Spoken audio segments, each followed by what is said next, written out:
Hi everybody, welcome to the 14th or 15th video in this series. So we're talking about Islam and their golden age, as in the time that they have all these achievements and inventions and they gain all this knowledge.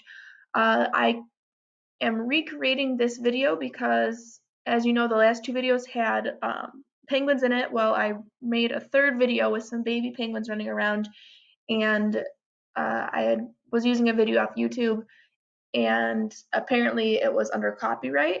So I was not able, so my last video got blocked. So I have to go ahead and remake this. So talking about the golden age in Islam.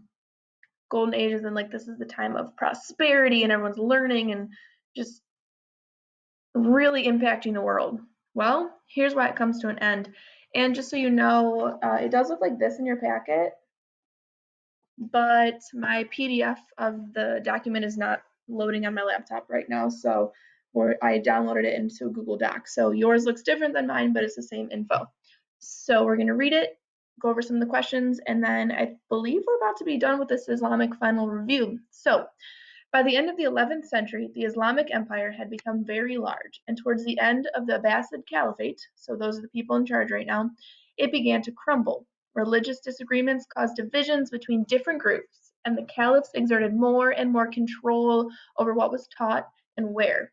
Logic, rationalism, and the philosopher of Aristotle began to make educated Muslims more skeptical and drew them away from their orthodox religious beliefs. So what they're saying is people in the religion were so focused on religion well, the population was split in two of Muslims. One was so focused on religion and the other half was so focused on knowledge that it kind of drove a stake in between them.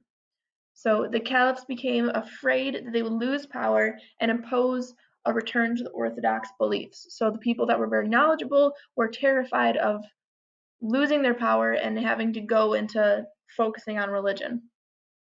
This paragraph I had crossed out on your packet, so I'm going to. Is there a way to cross it out? Yeah. All right. So next paragraph. At the same time, war began to weaken the empire. So we have war, and then we have divisions in power. The European Crusades and attacks by the Mongols leading to the fall of Baghdad in 1256 caused enormous destruction. So their empire is splitting in two and war is crumbling on both sides. So in a summary, religious divisions caused problems by the end of the 11th century. Conservative theologians imposed a return to orthodox beliefs and rejected foreign sciences. So the really religious half, they rejected what the other half said. And then the European Crusades and attacks by Mongols weakened the empire. The next page on your packet, I believe, is just the questions. The questions, which include: why did Muhammad leave Mecca? What is the Muslim's holy book? Why would this time period be called a golden age? And the period before, during medieval times and times of the Black Plague, be called a dark age? Number 4, is it a physical or political map?